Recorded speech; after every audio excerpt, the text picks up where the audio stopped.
Hello बच्चों, आपका हमारे YouTube चैनल पर स्वागत है। बच्चों, आज का वीडियो हम लेकर आए हैं साइंस का। बच्चों SEINCE साइंस यानी विज्ञान। बच्चों विज्ञान क्लास 7। बच्चों क्लास 7 की जो विज्ञान है उसका हम वीडियो लेकर आए हैं। तो आप लोग कहीं मत जाइएगा, इस YouTube चैनल के साथ लगे रहिए, जुड़े रहिए। हम आपको भरोसा दिलाते हैं कि हम क्लास 6 to 12 पूरा फुल कोर्स कंप्लीट करेंगे। ठीक है ना, फुल कोर्स कंप्लीट करेंगे। पहले हम चैप्टर का आपको समरी बताएंगे, चैप्टर को आपको समझाएंगे। जब चैप्टर आपको समझ में आ जाएगा उसके बाद फिर हम इसके क्वेश्चंस यानी एक्सरसाइज को हम आपको कराएंगे। तो ये सब चीजें जब होंगी तो वीडियो बच्चों थोड़ा सा लंबा हो जाएगा। मतलब कहने का मतलब 20 से 25 मिनट का वीडियो हम बनाने की कोशिश करेंगे। इसके अंदर ही हम पूरा वीडियो समेटेंगे, क्योंकि बहुत लंबा वीडियो बच्चे देखते देखते ऊब जाते हैं। तो 20 से 25 मिनट का जो वीडियो होगा आपको उसको नजरअंदाज करना है, क्योंकि यदि आपको नॉलेज लेना है, ज्ञान लेना है, तो ये सब चीजें नजरअंदाज करी जाती हैं। ठीक है ना। तो पहली बात। दूसरी बात बच्चों, चैनल पर नए हैं तो चैनल को सब्सक्राइब करिए। ठीक है ना। यदि लगातार आपको नए नए वीडियोस देखने हैं तो वीडियो को देखने के लिए चैनल को सब्सक्राइब कर लें और बेल आइकन को ऑल पर लगा लें। ठीक है ना। और वीडियो अच्छा लगे तो लाइक जरूर करिएगा।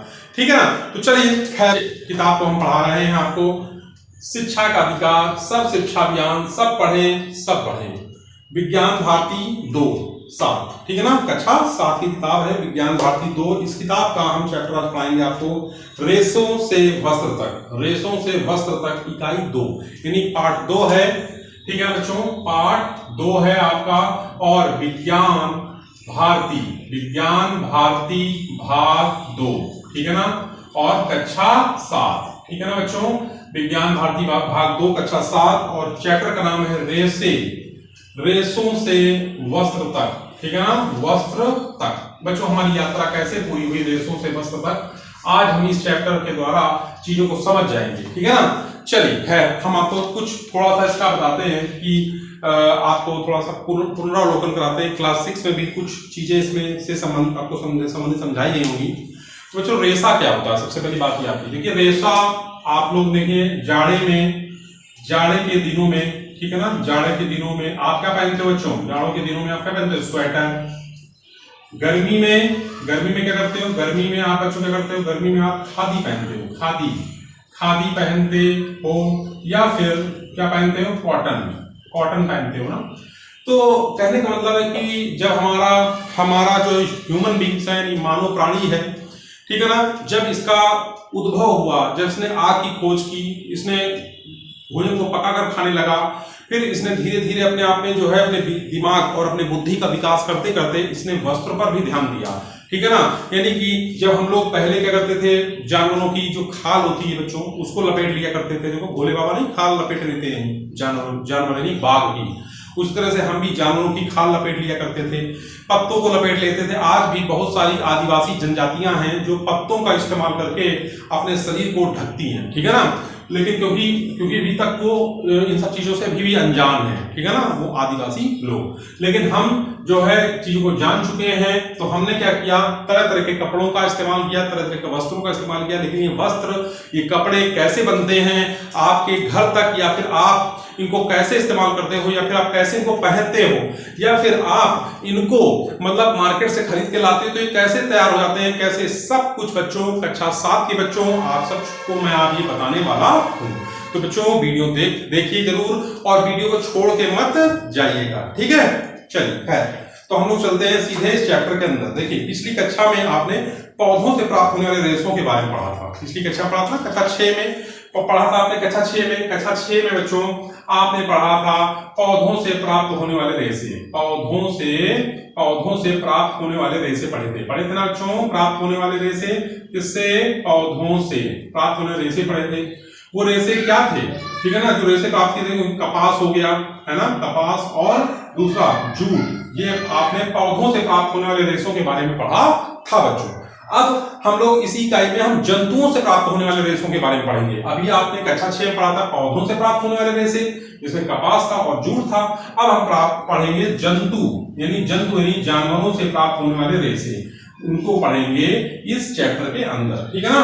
क्या कि इनसे प्राप्त होने वाले, इनसे वस्त्र बनाने की विधियों के बारे में जानेंगे।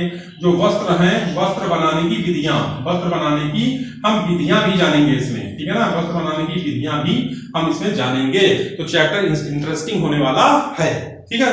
पौधे और जंतुओं से प्राप्त रेशे, देखिए पौधों और जंतुओं से प्राप्त रेशे पहली हेडिंग है। चलिए इस पर ध्यान देते हैं। पौधों से और जंतुओं से प्राप्त होने वाले रेशे। हेडिंग का नाम है पौधों एवं जंतुओं से प्राप्त रेशे। देखिए बच्चों, पौधों और जंतुओं से प्राप्त रेशे क्या है? देखिए पौधों से प्राप्त होने रेशे पादप रेशे कहलाते हैं। भाई बिल्कुल सही बात है। यदि आप पौधों से प्राप्त होने वाले जो रेशे हैं, प्राप्त होने वाले रेशे, उनको हम क्या बोलेंगे? उनको बोलेंगे पादप रेशा, ठीक है ना। यानी कि पौधों से प्राप्त होने वाले रेशे कहलाते हैं पादप रेशे कहलाते हैं। जैसे कपास के पौधे को, देखिए कपास आपने सुना होगा ना, कपास का पौधा होता है। कपास के पौधे को बिनोलों से, रुई तथा पटसन से सनई के पौधों के तनों से जूट के रेशे प्राप्त किए जाते हैं। यानी कपास के पौधों के बिनोलों से। कपास है ना, कपास का जो पौधा है, इस पौधा में एक लगा होता है, उसको बोलते हैं बिनोलो। क्या बोलते हैं? बिनोलो, ठीक है ना। एक तरह का बीजा होता है, तबड़ा होता है, वो फटता है, उसके फूट जाता है, फूटने का उसके अंदर कपास निकलती है, रुई निकलती है, ठीक है ना, उसके अंदर बिनोलो। तो जो बिनोलो होता है, इस बिनोलो से हमको क्या मिलती है? रुई निकलती है। बिनोलो से क्या निकलती है? रुई, ठीक है ना, बिनोलो से रुई निकलती है। दूसरा जो पटसन है, आपने पटसन का नाम सुना होगा। पटसन या फिर सनई, है ना, जो गांव के बच्चे वो जानते हैं पटसन या सनई। और जो बच्चे नहीं जानते हैं पटसन या सनई क्या होता है, बुक में दे रखा है, जान जाओगे। पटसन या सनई, तो पटसन या सनई के पौधों के तनों से, पटसन या सनई के जो पौधे हैं ना, पौधों के तनों से हमको क्या मिलता है? जूट। हमको मिलता है जूट। पौधों के जूट के रेशे मिलते हैं। क्या मिलता है? जूट के रेशे मिलते हैं, ठीक है ना। बात समझ में आ रही बात मेरी? देखिए फिर से हम आपको समझाते हैं। देखिए कपास आपने सुना है, कपास का पौधा होता है। कपास का पौधा जो होता है, उसमें होता है एक तरह की, इतना बड़ा होता है बिनोलो। उस बिनोलो के अंदर होती है क्या? रुई। उसी रुई का रेशा होता है, ठीक है ना। पटसन और या फिर सनई, ठीक है ना, पटसन बोलो या फिर सनई बोलो, उसके पौधों के तनों से हमें क्या मिलता है? जूट का रेशा प्राप्त होता है, ठीक है ना। तो जब ये प्राप्त होता है तो कपास के रेशों का उपयोग करके हम क्या करते हैं? देखिए बच्चों, इसका यूज करते हैं किसके लिए? इसका यूज करते हैं, कागज बनाते हैं। क्या बनाते हैं? कागज। फिर सूती वस्त्र बनते हैं। सूती वस्त्र अभी हमने बताया था, सूती वस्त्र, चादर, है ना, सूती वस्त्र हो गया, चादर हो गया, पर्दे आदि बहुत चीजें बनती हैं, ठीक है ना। और जो जबकि जूट के रेशे से रस्सी, बोरा, दरी, है ना, जो जूट है, जूट के रेशे से मिलता क्या? दरी बनती है ना, दरी बनती है। और आपका दरी बनती है, और आपका बोरा बनता है, और रस्सी बनती है, ठीक है ना। रस्सी और बोरा आदि बहुत चीजें बनाई जाती हैं, ठीक है ना। तो आपको बात समझ में आ गई। इसी प्रकार जंतुओं से प्राप्त रेशों को जांतव रेशे कहा जाता है। जंतु जो होते हैं बच्चों, जंतु से प्राप्त रेशा, जो रेशा जांतव, क्या बोलते हैं? जांतव, ठीक है ना। जांतव रेशे कहा जाता है, उसको कहा जाता है जांतव रेशे, ठीक है ना। जांतव रेशे कहा जाता है, यानी जंतु से जो प्राप्त रेशा होता है उसको कहा जाता है जांतव रेशे। कपास के बिनोलों से हमें रुई मिलती है। पटसन या सनई के पौधों के तनों से, बच्चों तनों से हमें क्या मिलता है? जूट मिलता है, ठीक। चैप्टर को समझ में आ रहा होगा। इस ऊन तथा रेशम प्रमुख जांतव रेशे हैं। क्या? ऊन और रेशम, एक है ऊन और एक है रेशम, ये प्रमुख जांतव रेशे हैं बच्चों, ठीक है ना। ऊन के रेशे भेड़ से, भाई ऊन का जो रेशा है ऊन का, वो किससे मिलता है? भेड़ से। आप भेड़ देखे होंगे, बहुत सारी भेड़, बकरी भी होती हैं, भेड़ भी होती हैं, ठीक है ना। और याक के शरीर के बालों से रेशम किससे मिलता है? रेशम के रेशे मिलते हैं कीट से मिलते हैं। कोकून नाम का एक कीट होता है, जो हम आपको बताएंगे, उससे प्राप्त होता है। ऊन का उपयोग स्वेटर तथा गर्म कपड़े बनाने में किया जाता है। ऊन का जो उपयोग है वो कैसे करते हैं? स्वेटर या गर्म कपड़े। जबकि रेशम के धागों से रेशमी वस्त्र बनाते थे बच्चों। राजा महाराजा जो है पहले रेशमी वस्त्र पहनते थे, बहुत महंगा आता है रेशम, तो उसको सब लोग इफोर्ट नहीं करते हैं, ठीक है ना।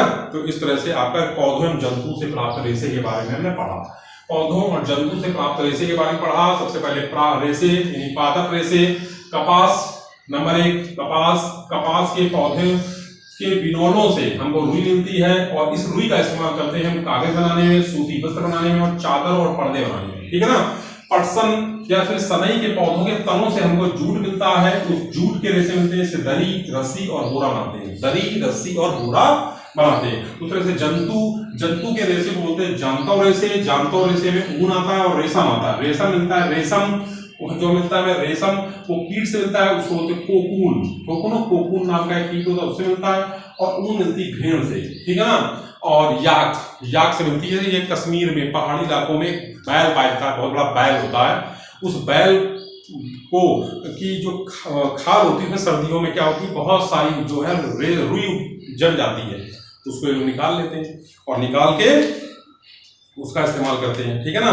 तो पौधों एवं जंतु से प्राप्त रेशे आपका हो गया टॉपिक। घने बालों वाली भेड़। घने बालों वाली भेड़, पहला नाम आता है भेड़ का। दूसरा नाम आता है याक का। तीसरा नाम आता है ऊंट का। ऊंट से भी मिलते हैं हमको क्या, ऊन। लामा, एक लामा होता है, उससे भी मिलता है। बकरी से भी मिलता है बच्चों। और अंगोरा बकरी, एक अंगोरा बकरी होती है, अंगोरा की सॉल आती है, बहुत महंगी मिलती है, कश्मीर में होती है अंगोरा, पहाड़ी इलाकों में। और एल्पेका, ये अमेरिका में पाया था एल्पेका, ठीक है ना। ये एल्पेका जो पाया था, ये जो जंतु हैं ये ऊन प्रदान करते हैं, ऊन प्रदान करने वाले जंतु हैं। ऊन प्रदान करने वाले क्या है बच्चों, जंतु हैं, ठीक है ना। यानी ऊन प्रदान करने वाले जंतु हैं। यानी ऊन प्रदान करने वाले जंतु कौन है, ऊन प्रदान करने वाले जंतु हैं आपके भेड़, याक, ऊंट, लामा, बकरी, अंगोरा बकरी, एल्पेका, तो ऊन प्रदान करने वाले जंतु हैं। एल्पेका ये अमेरिका में पाया जाता है और एक और है लामा, ये भी अमेरिका में पाया जाता है, ठीक है ना। यानी बाहर पाए जाते हैं, अपने यहाँ नहीं पाए जाते। तो ऊन तैयार करने की विधि क्या है वो भी मैं आपको बताता हूँ, ठीक है ना। चलिए, तो सबसे पहले हम आपको बता दें, याक, ऊंट, बकरी आदि के शरीर के बालों का भी उपयोग ऊन प्राप्त करने के लिए किया जाता है। यानी ऊंट का, भेड़, ऊंट का, बकरी का और याक का, जो याक इनके बाल होते हैं, इन बालों का उपयोग हम लोग ऊन बनाने में करते हैं। जिन वास स्थानों पर बालों से ढके जो जंतु पाए जाते हैं वहां उन्हीं जंतुओं के रेशों से ऊन प्राप्त किया जाता है। यानी जैसे हम आपको बताएं, याक के पहाड़ी में हिमाचल प्रदेश में पाता है, हिमाचल प्रदेश। तो हिमाचल प्रदेश में जो है हमको जो है इसी की ऊन प्राप्त होगी, ठीक है ना।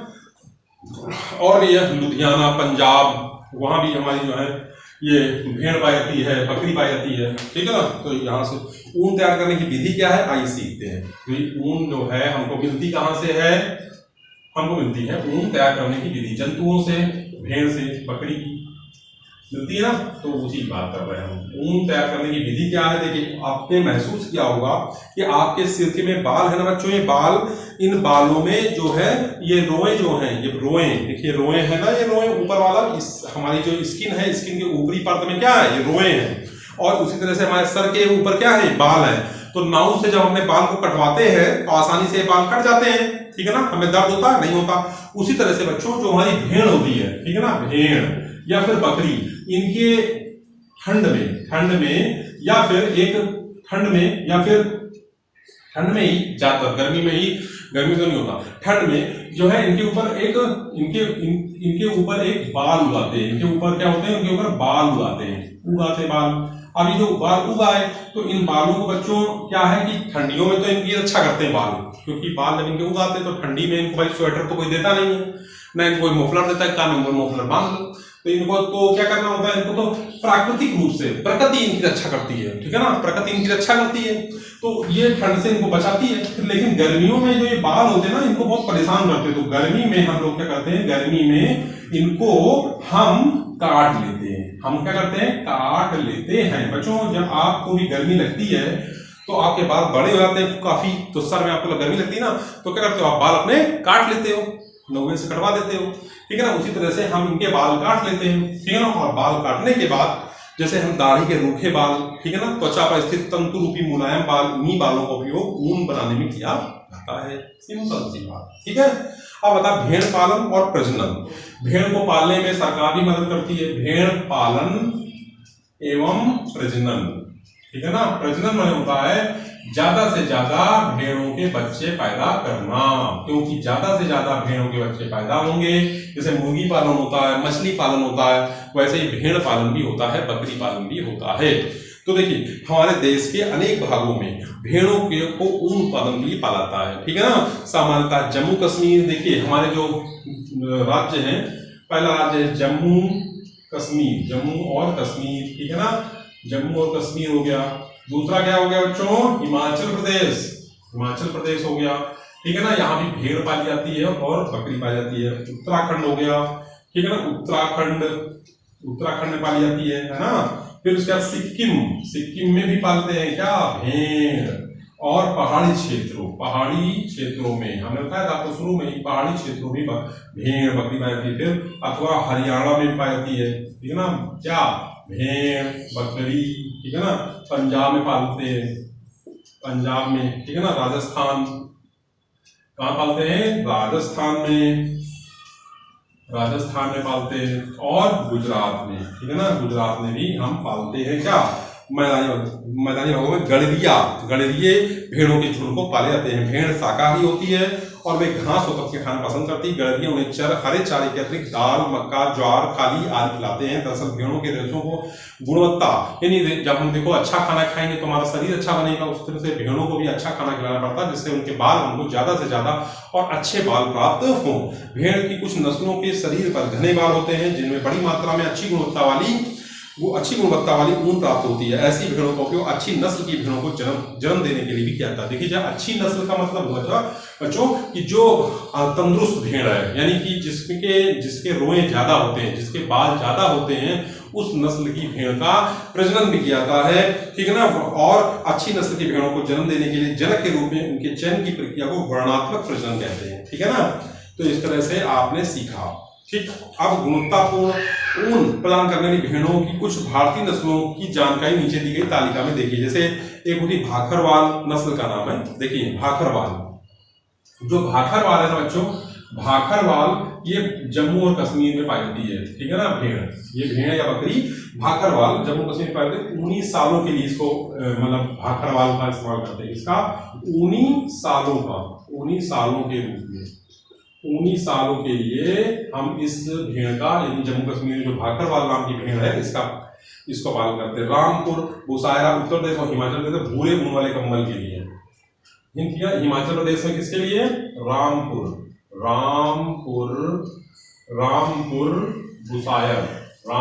बुसायर, ये सब भेड़ों की नस्लों के नाम है बच्चों। ठीक है ना, ये भूरा ऊन देती है, तो भूरे ऊन का उत्पादन के लिए हिमाचल प्रदेश में रामपुर बुसायरा नाम की भेड़ पाई जाती है वहां पे। नाली राजस्थान, पंजाब, हरियाणा, राजस्थान, पंजाब और हरियाणा, यहाँ पे पाई जाती है कौन सी, नाली नाम की एक नस्ल है भेड़ की, वो पाई जाती है। फिर उसके बाद मारवाड़ी और पाटनवाड़। ठीक है ना, यहाँ पाई जाती है मारवाड़ी और पाटनवाड़, ये पाई जाती है नस्ल भेड़ की गुजरात में। ठीक है ना, इससे मोटी और रुक्ष ऊन कंबल के लिए, होजरी के लिए गुजरात में पाटनवाड़।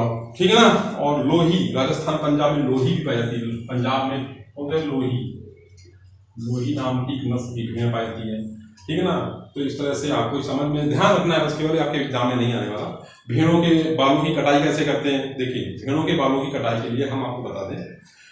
सबसे पहले भेड़ जब हमारी उसके ऊपर बाल आ जाते हैं, तो उसके ऊपर बाल आने के बाद अच्छे से जब उसके ऊपर बाल आ चुके होते हैं, उसके बाद वो जब गर्मी का समय आता है, ग्रीष्म ऋतु आती है, तो उन भेड़ों के बालों को धीरे धीरे और आसानी से, जैसे हम उस तरह से बाल यानी दाढ़ी बनाते हैं, उस तरह से एक ट्रिमर होता है, वो ट्रिमर से सारे भेड़ों के बालों को क्या करते हैं, ये जो हमारे भेड़ पालक हैं इनको निकाल देते हैं। और निकालने के बाद जो है क्या करते हैं, फिर इसमें सबसे पहला चरण होता है भेड़ों के बालों की कटाई। सबसे पहले भेड़ों के बालों की कटाई होती है।